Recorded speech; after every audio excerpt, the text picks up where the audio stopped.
In June of 2006, our team traveled to Ottawa, Canada to gather intelligence on the shadow government's agenda for the coming years. I think that's the Queen. Investigative journalist and best-selling author Daniel Estulin had been tracking the Bilderberg Group for more than 16 years. His moles inside Bilderberg informed him that the elite were planning to first run the price of gas up to $150 a barrel, unimaginable in 2006. He also reported that after suckering the middle class back into the stock market, the group was going to implode the subprime mortgage market and destroy public confidence. Well, one of the things that we're getting from this morning and this afternoon's conference, this morning conference was about the energy crisis, the price of oil. The afternoon conference, which started about 4 o'clock, 4:30, they were talking about one of the American delegates. I wasn't told who exactly it was talking about the the concern that the American citizens have had with the housing prices going down, so they're not investing that money. So what they needed to do is they needed to create the illusion that everything is going well. So what they're going to do over the next year and a half is to bring the market back up to 1998, 1999 levels. They're going to get all the suckers to invest whatever little money they have left over, and that's when they're going to make the economy bottom drop out. They need to destroy the economy because as we're running out of oil, when people don't travel, at least that's what they're saying, when people don't travel, when people don't have money, they don't travel, they don't spend any money, which means you don't waste a lot of oil and natural gas. That's the afternoon. So how does this source, just ballpark, so you have this source, is it? Well, actually there are two people who are members of the Bilderberg Club. It's actual members? They're members of the Bilderberg Club who for years and years and years have been going and participating in all the conversations. They've always been dead on, always. And last year they said the oil prices are going to go up to 150. At the time it was 39, it went up to 76, basically doubled. If it doubles again, it's going to be back to where these people say. They attack Iran and will it, but... Year after year, Estulin and other reporters like Jim Tucker are able to report on future events with stunning accuracy, all because they know the agenda of the Bilderberg Group. The Bilderberg Group sits at the top of the world power structure. 125 of the richest and most influential individuals on the globe make up its membership. From Istanbul, Turkey to Chantilly, Virginia, we have tracked the elusive Bilderberg Group. Bilderberg always insist on a media blackout.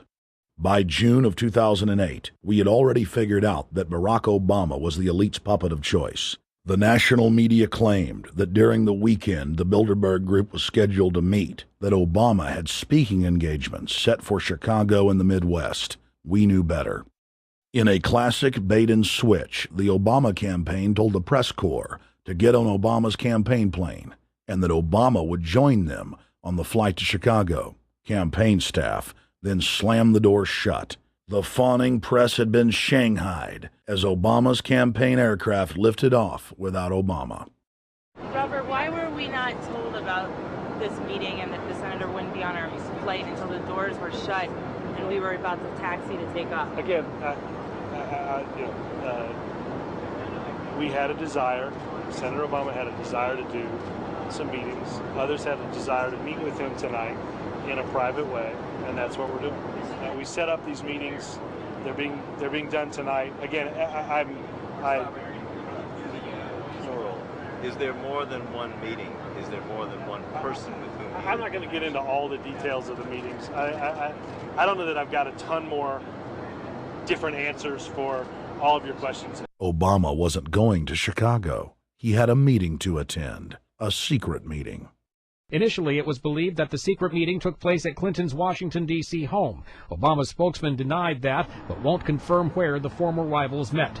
He also declined to comment on their topics of discussion. For a day and a half, the mainstream media engaged in a wild goose chase, trying to find out where Hillary and Obama had gone. 3 cover stories later, the corporate press had to admit they had no idea where the two candidates had gone. And to this day, Clinton and Obama aren't talking. Plenty of sources knew about this meeting, told us and others that it was at Hillary Clinton's house, but clearly it wasn't. In 2008, the trail led us to the Westfields Marriott Hotel, right outside Washington, D.C. We just flew into Washington, D.C. We're driving to the Westfields Marriott. Tomorrow the hotel's closed throughout the week into the weekend for the Bilderberg Group meeting. But we're going to check in the night before. They're going to kick us out tomorrow. So we're going directly into the belly of the beast. The hotel will be filled with at least 5 spy agencies: CIA, Defense Intelligence, Mossad, European Union security. We checked into the Westfields Marriott 48 hours before hotel guests were scheduled to be thrown out ahead of the annual meeting. The building was nestled in the heart of the military-industrial complex, with the National Reconnaissance Office and Raytheon just a stone's throw away.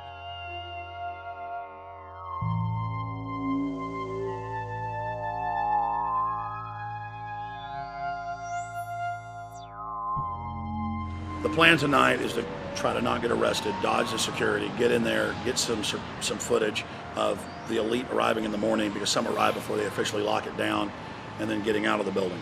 That's our plan. I'm also going to be getting a call by a international syndicated radio show, Coast to Coast AM with George Norrie, and all week he's getting briefings from me every night about things as they develop.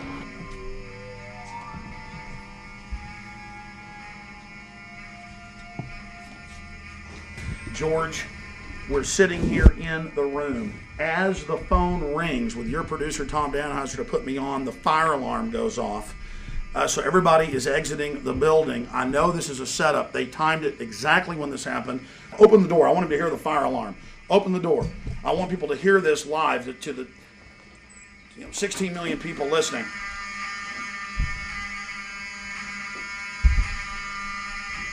George, do you hear that? Now, they're going to use this as an excuse. The Westfields Marriott, right outside D.C. in Chantilly, they want to use this to flush us out of here. They're very upset. Everybody that covers Bilderberg, I was detained 2 years ago, interrogated, screamed at. They said Bilderberg was upset about me, wanted to stop us. This is guaranteed. Everywhere we go, we're followed. We have another hotel across town as a base of operations. They were there questioning us, getting in our faces. We're being followed everywhere. I need everybody's support right now. I pray to God they don't try to set me up. They may have tried to concoct this as some way to say, look, they didn't leave during a fire drill, assessing me, knowing I would stay and do the interview. But again, the moment the phone rang with Tom Danheiser, the moment the phone rang, the guys answered it, I'm standing there, the alarm goes off. It's going off right now. The guests are exiting the hotel out there. Of course, there's no fire. This is just absolutely insane. I noticed, too, that there was over 100 security people here today, but tonight we got back and it was a total ghost town, and this is what's insane. We have a security guy walk up to us 30 minutes ago, about 25 minutes ago, before this happened, and said, "What are you guys doing?" We said, "We're just walking around checking out the artwork in the hotel," which we actually were admiring it, but we were also going around getting some footage. And they said, "Well, no cameras allowed." We said, "Fine." And then he said, "Yeah, we had somebody do a fire alarm a few weeks ago, and me and Rob, my camera guy, were on, why is he telling us about a fire alarm?"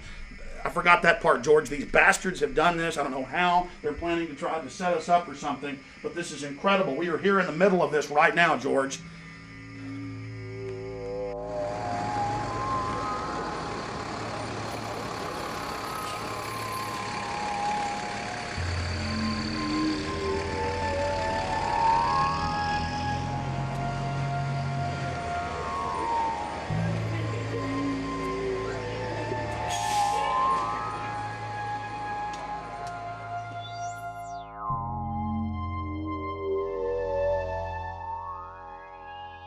There you go. Stay there. Keep it locked.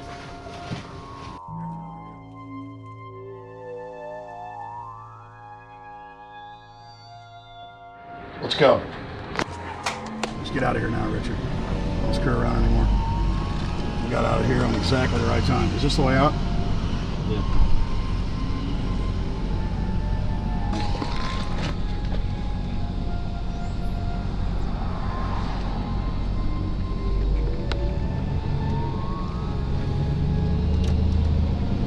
We got a car right behind us.